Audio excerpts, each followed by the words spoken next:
precisamos de um dia para a consciência negra? Porque pertencemos a uma sociedade que, apesar de sua formação majoritariamente negra, não consegue acabar com expressões e atitudes preconceituosas. Porque pertencemos a uma sociedade em que a maioria negra ainda é marginalizada e porque precisamos falar, debater e ampliar a nossa consciência sobre o tema. É claro que a resposta ao questionamento inicial não é simples.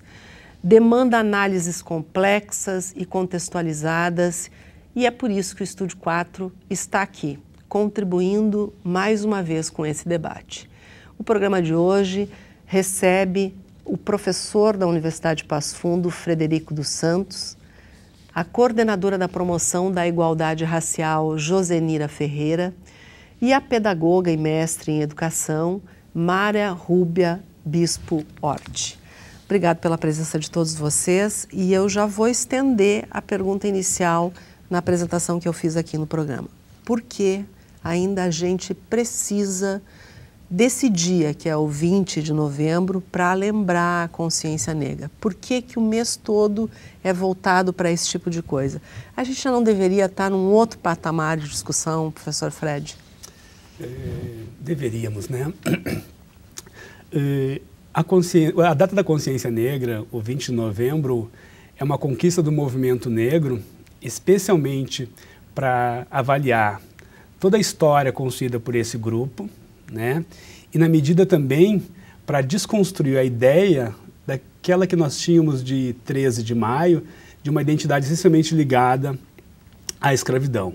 Pensar o 20 de novembro é importante para demarcar simbolicamente que esse grupo do qual os negros fazem parte, pertencem a uma comunidade e elas têm um líder, que foi Zumbi dos Palmares. Então é importante que todos possam refletir nesse dia. Josenira, qual é a sua percepção a respeito? Isso.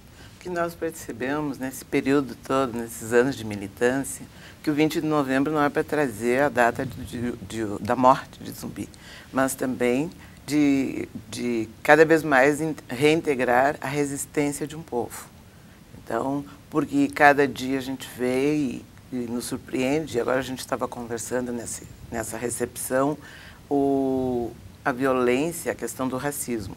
Tá? Porque o racismo é perverso, ele é violento e ele marca muito as pessoas, ele destrói com espíritos e com almas.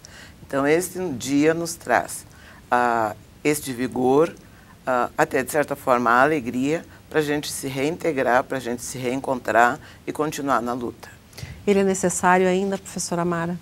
Sim, eu acredito que sim. Principalmente pelo fato de que nós ainda continuamos na questão só da denúncia, né? Denuncismo.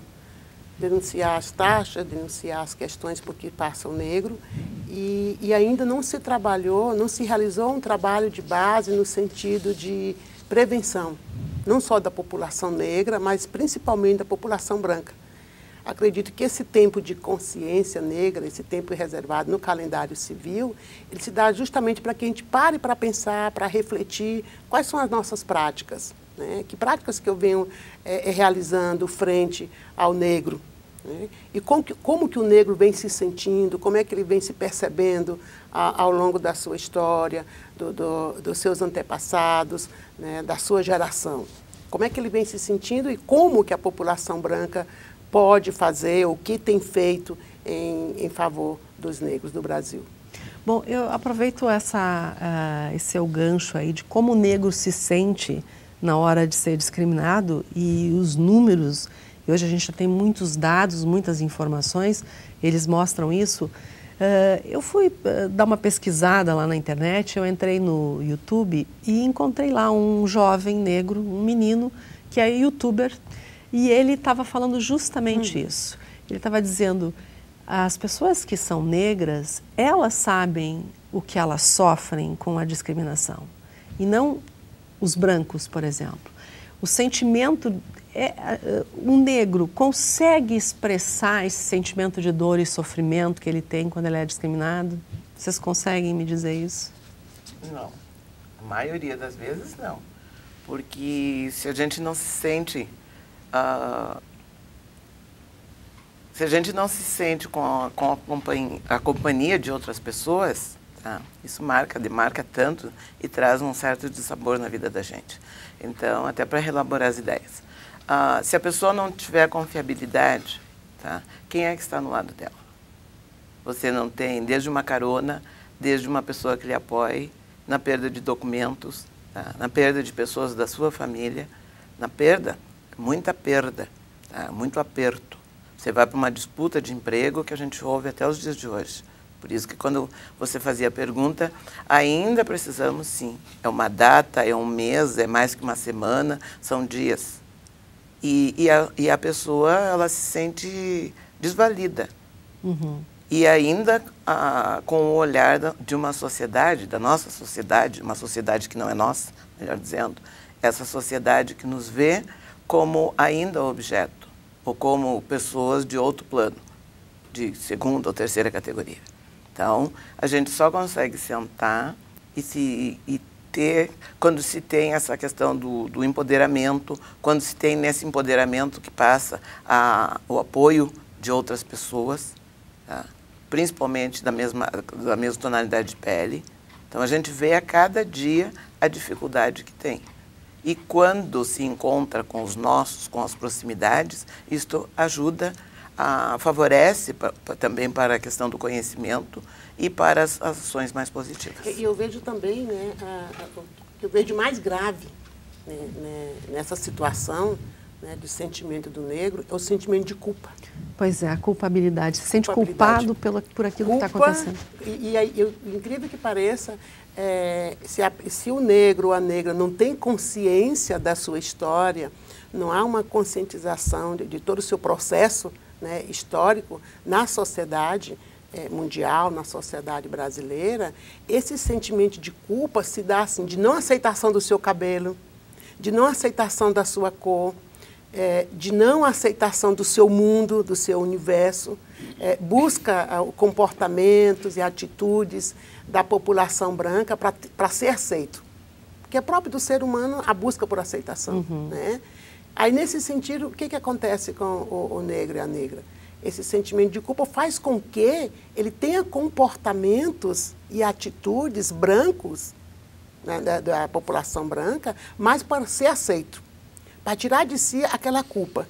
Daí o comportamento também da grande maioria desse negro, dessa negra que não tem consciência do seu processo histórico, de toda a sua história de vida, é de submissão ao branco, ou submissão à sociedade dominante. Uhum. Se submete às questões de relação de trabalho, se submete às questões de relação de familiares, né, às relações de amigos.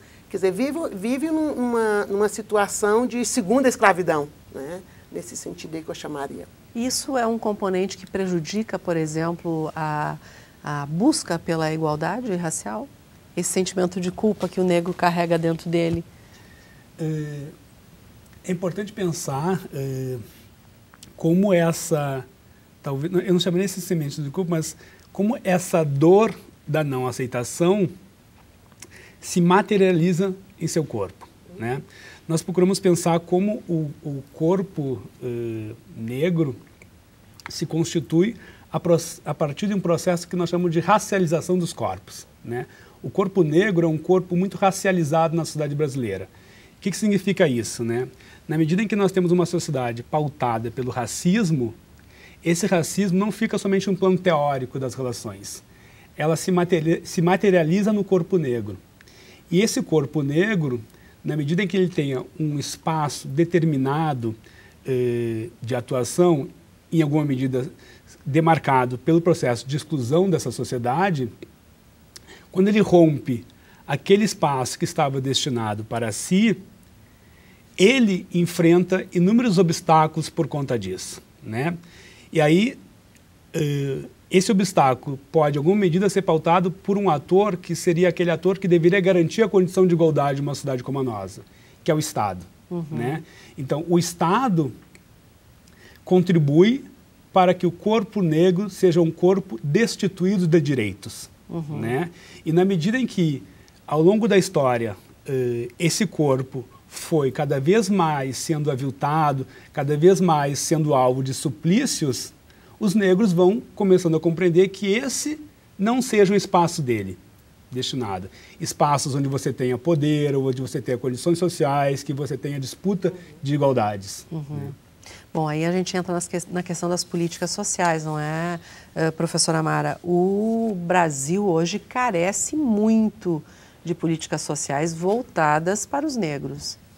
Sim, nós percebemos que até o próprio habitat, o espaço, né, social que o negro ocupa nesse país é um espaço da periferia, um espaço periférico. A partir daí você já percebe que as políticas públicas, elas não contemplam, né, as necessidades da população negra.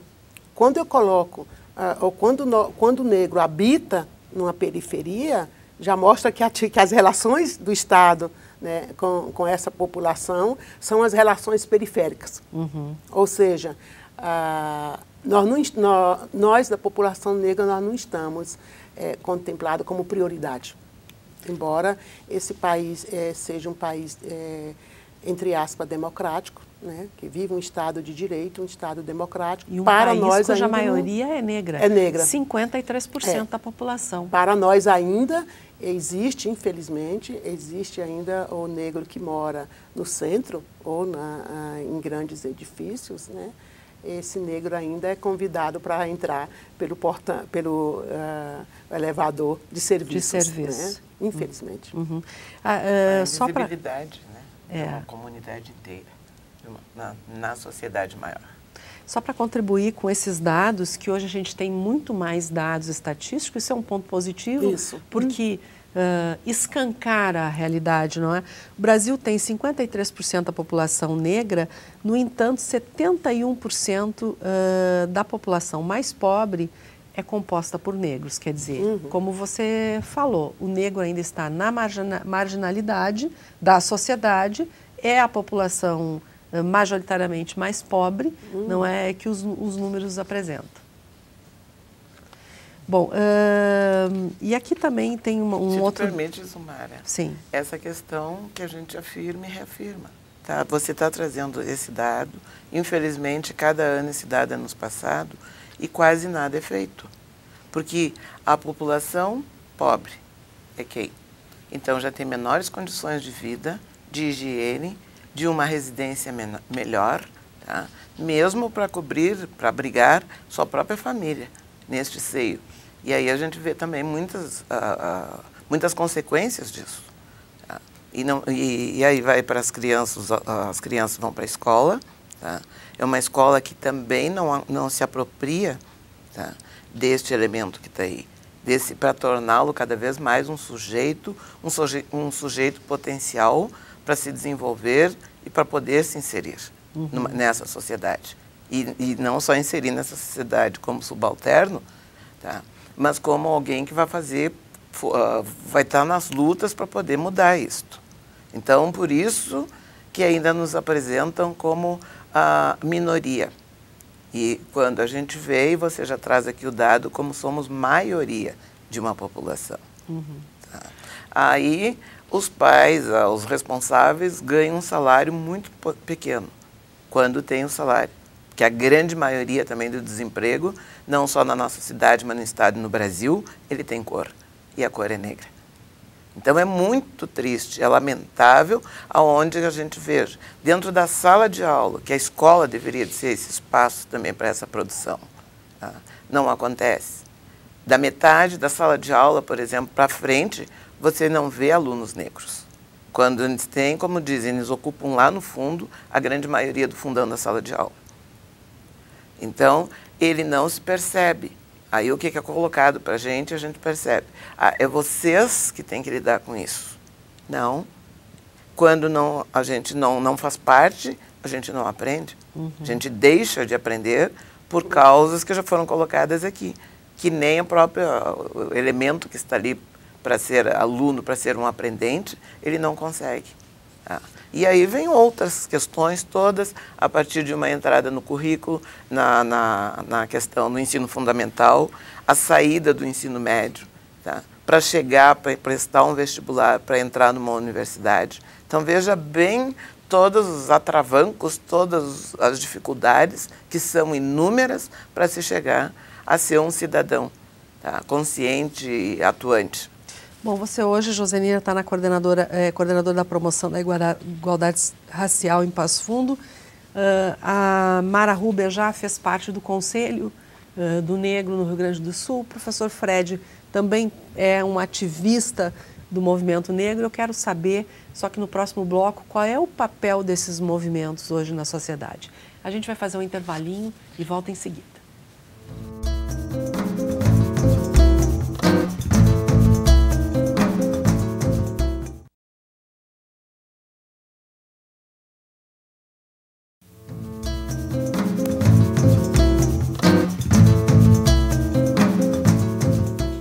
Estamos de volta e a pauta desta semana aproveita o mês de atividades da consciência negra para refletir sobre o quanto ainda precisamos avançar na questão da igualdade racial no Brasil. Bom, eu prometi, então a gente vai falar agora de ativismo. Josenira, na coordenadoria, não é, da questão da promoção da igualdade racial em Passo Fundo, que tipo de atividade se promove dentro da coordenadoria? Bom, a coordenadoria faz, que eu estou na atuação, faz um pouco mais de 70 dias. Tá? E o desafio foi para compor, junto com outras pessoas, e várias reuniões, bastante mesmo, e decisões, para se compor uma programação de atividades neste ano aqui em Passo Fundo, que dá um mês. Tá? É o mês que a gente começou lá no comecinho, né? Já começou com atividades também de outras promoções, de outros grupos, de outras pessoas. Tá? Nós tivemos um encontro aqui em Passo Fundo do Babalorixá, ligado à UCS de Caxias do Sul, tá? Já em setembro. Tá? Em outubro também a universidade nos presenteou, né, com a presença do Dr. José Carlos dos Anjos. Então, sempre voltada para a comunidade local, regional, mas enfim. E aí também nós montamos, em parceria com a Sociedade de Garotas da Batucada, que fizeram as promoções deles, ou seja, o pagode jovem, mais a questão do jantar, com a temática afro também, a apresentação da mais bela negra deles, do grupo Alforria também, que foi a Kizomba, tá? No domingo, um dia antes, dia 19, na praça lá do Boqueirão. A gente teve também uma roda de conversa com mulheres, para mulheres e com mulheres. Tá? A professora Mara esteve conosco também, que é uma das parceiras, tá? Também a Chica. A gente está visitando a convite e por onde passou a Coordenadoria da Juventude, já conversando nas escolas. Nós também estamos conversando.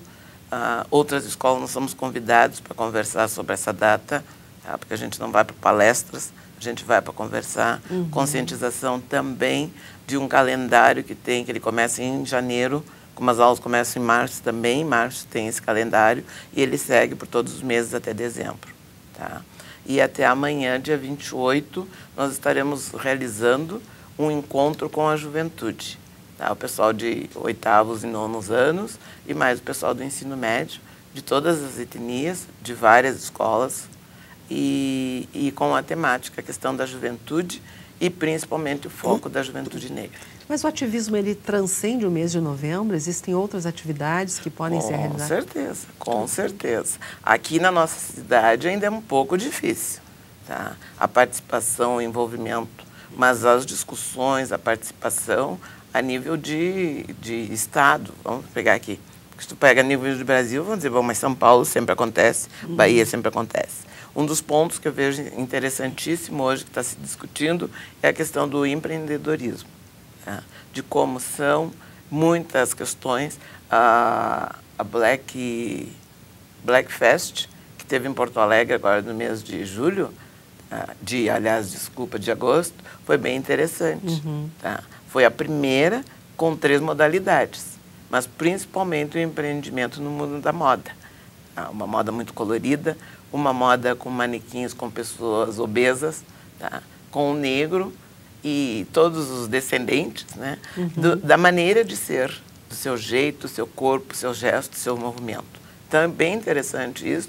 E quando ele está indo para dentro do movimento de mulheres, quando está sendo levado para vilas, para bairros, então este também é um outro sabor, tá? Além do sabor dos alimentos, é claro. Bom, Mara, o ativismo do negro, ele precisa melhorar? Tu faria uma análise mais crítica ou tu acha que ele evoluiu bastante? Eu acredito que a gente precisa melhorar, né? Mas eu gostaria de acrescentar ou de destacar o seguinte, que o negro, por incrível que pareça, alguns não pensam assim, mas nós somos um povo forte, né? Um povo forte, lutador, guerrido. Acredito que o grande problema nosso seja de que nós fomos enganados ao longo da história do Brasil. O negro vem participando, se você olhar todo o processo histórico brasileiro, de socialização, de colonização, o negro brasileiro sempre esteve presente. Aqui no Rio Grande do Sul, na Revolução Farroupilha, né, na Bahia, na Balaiadas, né, e segue adiante em todos os estados brasileiros, sempre houve uma liderança negra, né, e o negro presente nas trincheiras, como diz o gaúcho, né, lutando, né, e defendendo seus interesses, com a esperança de que, né, nesses acordos com o branco, acontecesse a libertação, acontecesse as condições dignas de vida e de trabalho. Então, nesse sentido, eu considero e me considero como guerreira, lutadora e destemida. Nós somos muito resistentes. Não somos aquele povo cabisbaixo, não. Na história toda, a Frente Negra Nacional é um exemplo, com Florestan Fernandes, uma das nossas lideranças, né, que ajudou muito, nós conseguimos elegê-lo. Né? Há outros negros que nós, embora todos os percalços, né, remar contra a maré, como se diz, nós conseguimos eleger alguns negros nos representando e as lideranças nossas que conseguiram, né, viajar o Brasil todo e trabalhando essas questões. No que se refere ao atual movimento nosso, eu vejo que hoje nós estamos muito bem organizados. Se você vai ver nas mídias, nas redes sociais, há muitos movimentos e muitas organizações no Brasil que diz respeito à questão do negro, né? Nós passamos um momento até a década de 80, 90, trabalhando essa questão da organização dos movimentos. Aqui no Rio Grande do Sul também ele teve nova faceta. Até na época do governo Colares, nós tivemos a criação do Conselho de Desenvolvimento das Comunidades Negras, né? E a partir dali ele foi se fortalecendo, se fortaleceu muito na época do governo Olívio, o CODEM, no qual eu fui conselheira. Nós temos uma organização do Conselho de Desenvolvimento das Comunidades Negras, é uma organização feita assim, nas regiões do Rio Grande do Sul, cada região tem seus representantes, seus conselheiros, que também ajudaram a fortalecer com os quilombos, sim, além das comunidades quilombolas, representantes dos quilombolas, conseguimos, nesse movimento, trabalhar essa questão dos quilombos, que até então se acreditava que na região norte não havia quilombos. Nós temos vários quilombos, entre eles em Sertão está dois quilombos, Arvinha e Mormaço. Que ainda, né, carecem aí de muita coisa para serem regulamentados. Carecem muito e que estão aguardando a titularização das terras, né? Que até então ainda não aconteceu, mas a gente acredita que os nossos movimentos sociais, a pressão do próprio negro, faça acontecer essa titularização. Mas, além dessa fase de organização, nós passamos por uma fase de denuncismo, que ainda continuamos, né, no denuncismo, e eu acredito que hoje o nosso movimento deve estar dirigido mais para as questões das bases, né, uma educação, poderia dizer assim, preventiva, uma educação de conscientização, né, como fala o Paulo Freire, conscientização cultural, para que a gente possa avançar. Por que eu digo isso? Porque nós percebemos que não basta só investir na educação. Né? Nós superamos essa fase, só investir na educação. Não é suficiente. Para nós queremos mais. Por quê? Porque a gente percebe que o negro, mesmo que ele estando na escola, a professora Josenira colocou os problemas que o negro enfrenta estando na escola. Então, isso mostra que não basta chegar à escola. Aí diz, não, mas então vamos melhorar as condições sociais. Mas a gente observa que tem negros que melhoraram as condições sociais, mas isso não foi suficiente para atender a demanda ou para discriminar ou eliminar o racismo. Né? Aí diz, não, mas as questões habitacionais, viver bem. Né? ou política de saúde, para que possa a gente ter médico, ter o pessoal da saúde direcionado para a população negra. Aqui no Rio Grande do Sul tem alguns médicos ou algumas pessoas da área da saúde que têm já um pouco de conhecimento das doenças específicas da comunidade negra, entre elas a questão da pressão alta, né? E a doença falciforme, né? Mas ainda não, nós percebemos que isso não foi suficiente. Então, o que nós percebemos?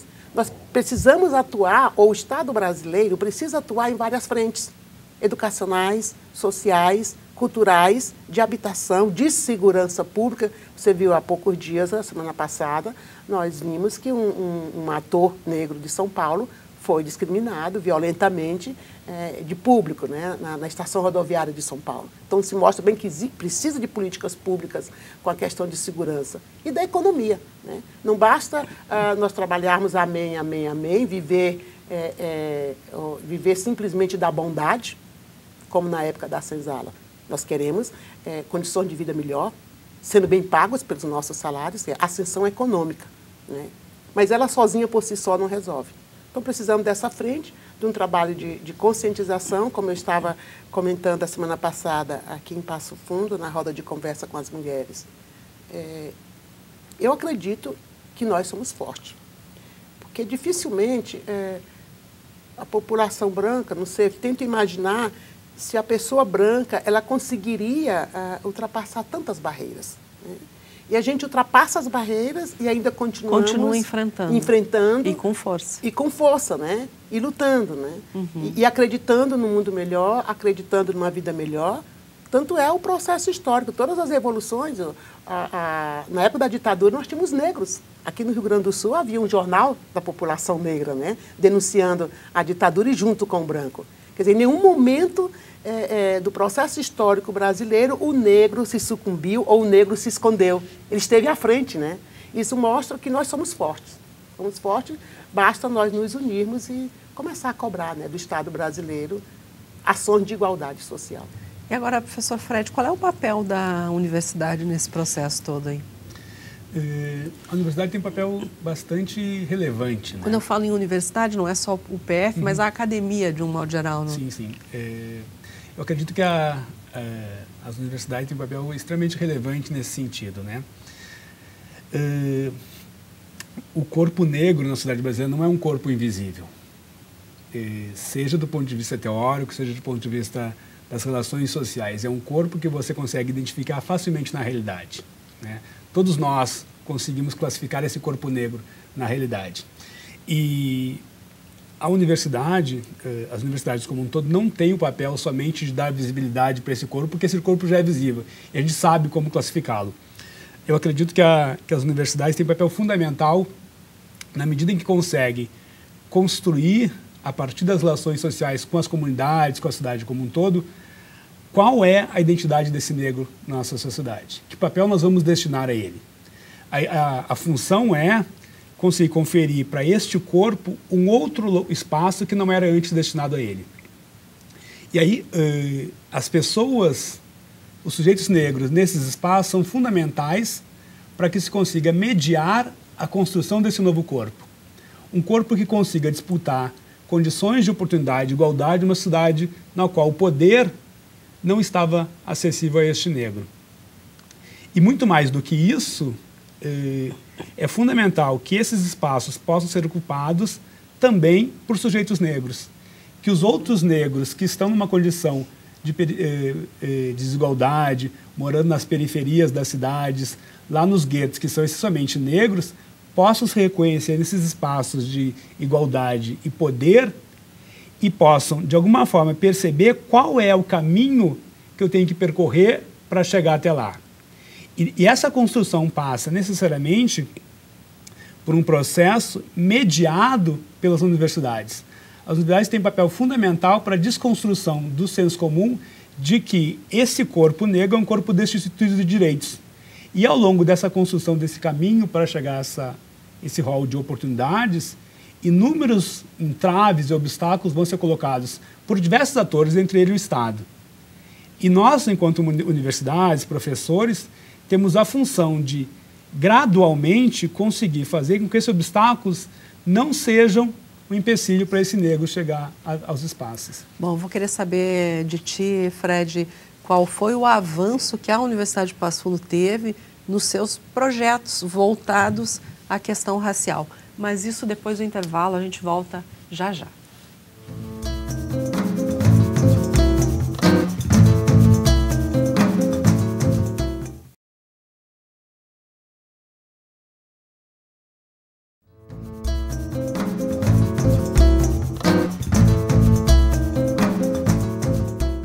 A gente está falando de igualdade racial porque o mês de novembro é lembrado aí o mês da consciência negra. E no programa de hoje estão com a gente o professor da UPF, Frederico dos Santos, a coordenadora da promoção da igualdade racial de Passo Fundo, Josenira Ferreira, e a pedagoga e também mestre em educação, Mara Rúbia Bispo Hort.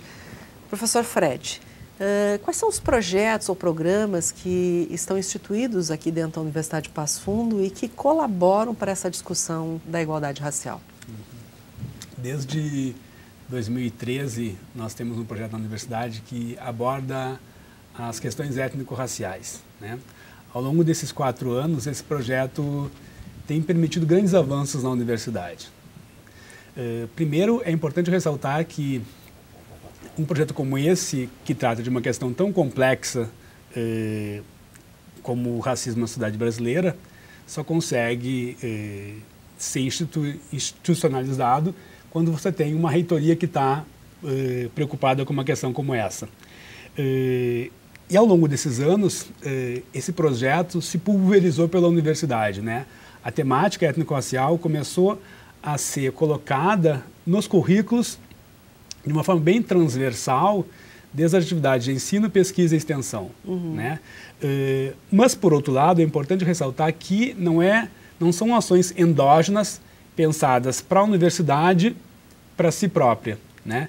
Todos os projetos de extensão que são feitos com a temática étnico-racial têm dialogado essencialmente com a comunidade negra da cidade, tentando construir em que medida esses sujeitos se reconhecem nesses espaços e a forma como eles desejam participar dessa universidade. Né? É importante que essa construção de mediação da universidade para a construção desse novo corpo negro possa orientar a comunidade acadêmica, desde seus funcionários, professores e alunos, que esse é um corpo que merece estar aqui. Esse corpo negro tem o direito de estar aqui. E a universidade tem a função de proporcionar formas e oportunidades para que esses sujeitos possam participar. Em que medida isso se dá de uma forma efetiva, né? Por um lado, é importante pensar que ao nós olharmos para um corpo negro na universidade, não tenhamos o estranhamento de pensar o que ele esteja fazendo aqui, né? Também, por outro lado, é importante que esse negro possa se olhar no hall da universidade com alguma condição de dignidade. Nos últimos dias, nós tivemos o lançamento da exposição de fotografias do G. Aliás, linda a exposição, está ainda no hall de entrada do prédio da reitoria. E isso demarca, simbolicamente, uma condição que é importante. Num espaço de poder, que é uma universidade, onde congrega todo o conhecimento produzido por essa sociedade. Por outro lado, coloca essa exposição no hall do poder da universidade, que é uma reitoria. Então, isso simbolicamente tem uma importância relevante, que significa conferir a esses negros poder e dignidade. Né? E essa exposição é um símbolo de como a questão vem sendo tratada na universidade. Né? E os alunos também, eles absorveram bem os objetivos do projeto, porque apareceram mais trabalhos de conclusão voltados à comunidade negra também nesse período. E aí é importante ressaltar, Zumara, isso que você lembra, que esses alunos eles estão dispostos a discutir essa temática e consideram importante que ela seja discutida. Por outro lado, o que nós não tínhamos até então na universidade é uma abertura institucional para tratar da temática. Sim. E aí, o que significa isso também? Professores que estejam dispostos a discuti-la, mas que tenham também condição, reflexão teórica para isso, o que não é fácil, né? Tem uma tradição da universidade construída de tal maneira que olhe para esse sujeito como uma destituição de direitos. Quando você se dispõe a perceber que esse sujeito negro ele tem a condição de ser olhado de uma outra forma a tentar reconstituí-lo no rol dessa sociedade, esse aluno tem esse desejo também. E nada melhor do que o espaço de uma universidade para que essa reflexão seja feita. E nós acreditamos, na medida em que esse aluno tem uma formação mais sensível e humana para a questão étnico-racial, esse aluno sai daqui da universidade com uma formação mais cidadã para atuar no mercado de trabalho. Agora, a gente tem aí problemas de desigualdade social, falta de políticas públicas para os negros e o racismo. E eu quero trazer à tona agora uma questão que foi desmascarada pelas redes sociais em especial. O negro sempre enfrentou racismo na história do país, a gente não está falando só do Brasil, mas em outros países também existe muito. Agora, as redes sociais, elas desmascararam isso, porque as pessoas estão sem vergonha de manifestar isso nas suas redes ou na internet. Vocês não acham que está acontecendo isso? Professora Amaro ou a Josenina? Não, a gente sente isso. Qualquer espaço que a gente use nesse último, desde a primeira semana do mês, sempre vem à tona. Então, mas o que eu vejo que, de novo, ou que a grande maioria das pessoas querem culpabilizar o elemento, a figura central que está sendo negro, que está buscando. E aí eu digo que é um tiroteio, é uma coisa que é desleal, porque as pessoas ficam sem ação. Que mesmo nós tivemos alguns eventos de uma construção toda que se faz nessa caminhada de movimento, de parcerias, de caminhadas individuais também, porque tem muitas pessoas que não participam, mas estão atuantes, e de repente alguns programas, alguns espaços desconstrói em curto espaço de tempo, e até em entidades. Mas o que a gente vê? Que nós não podemos, essa força precisa, e além da força, a resistência.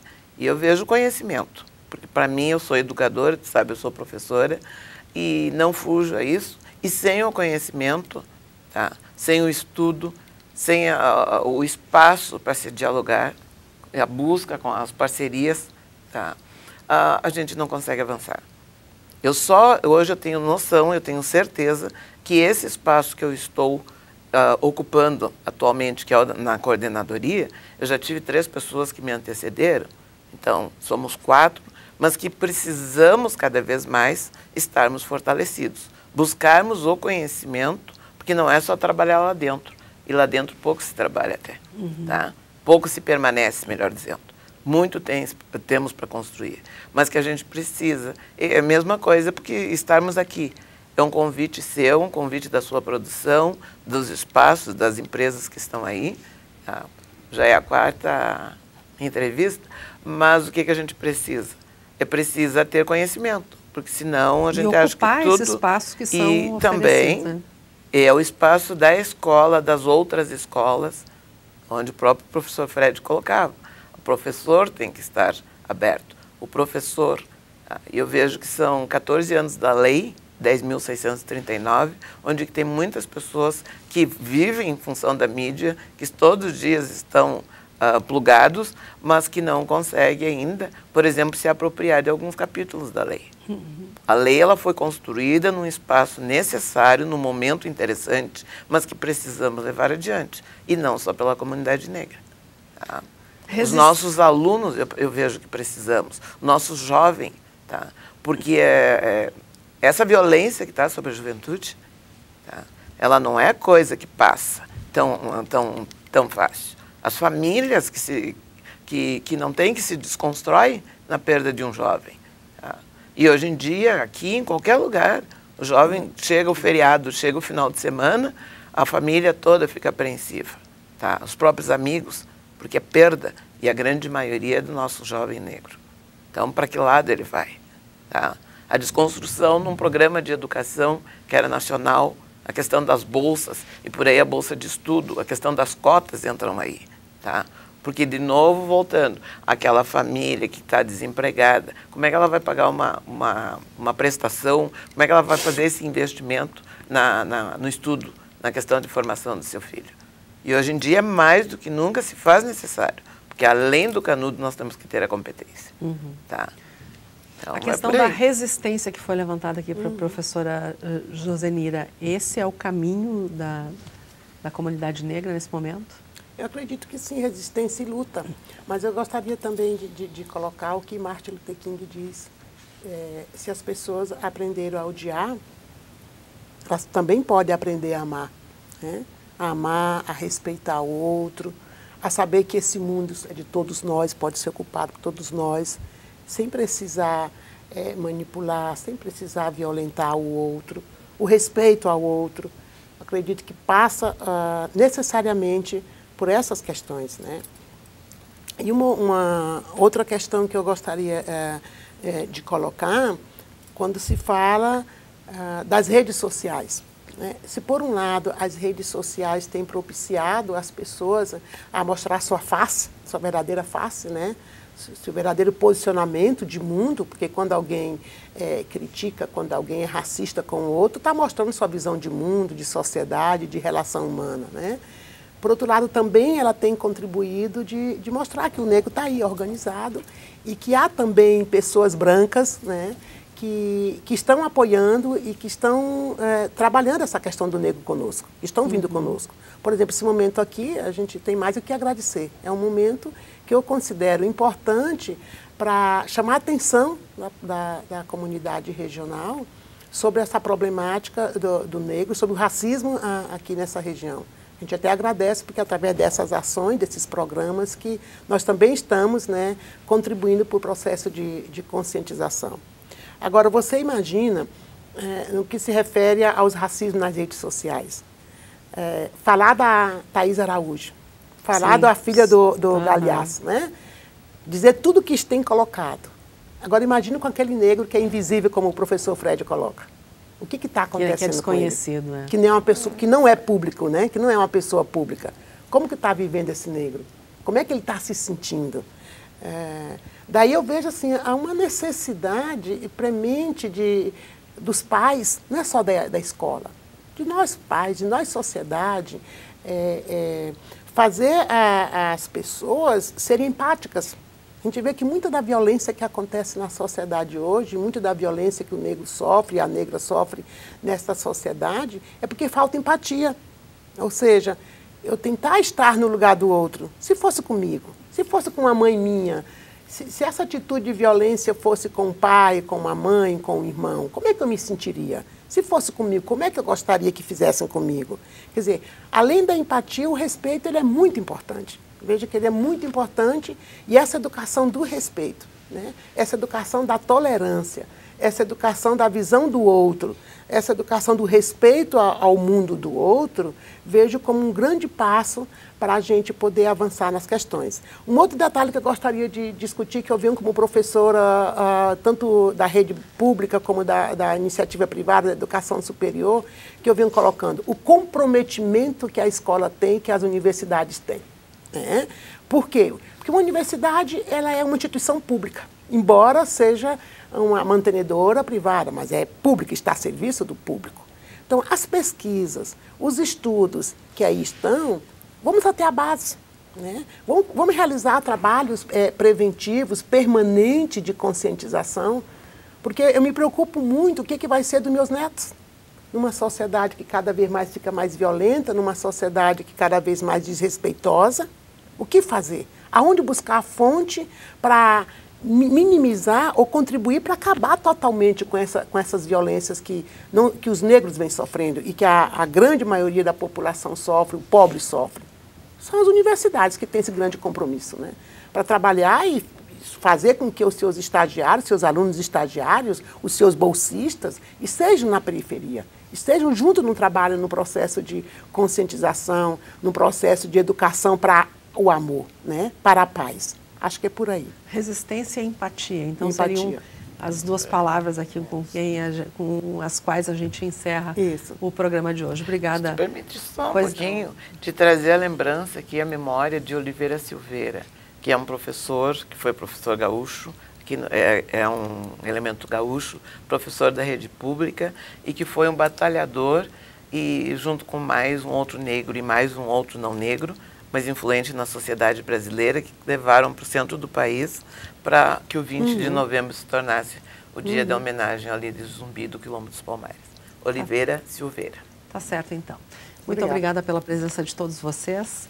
O Estúdio 4 está terminando e se você quiser nos acompanhar, pode acessar o canal do YouTube da UPF TV e rever esse programa se você perdeu e outros programas também. A gente se vê na próxima semana. Até lá.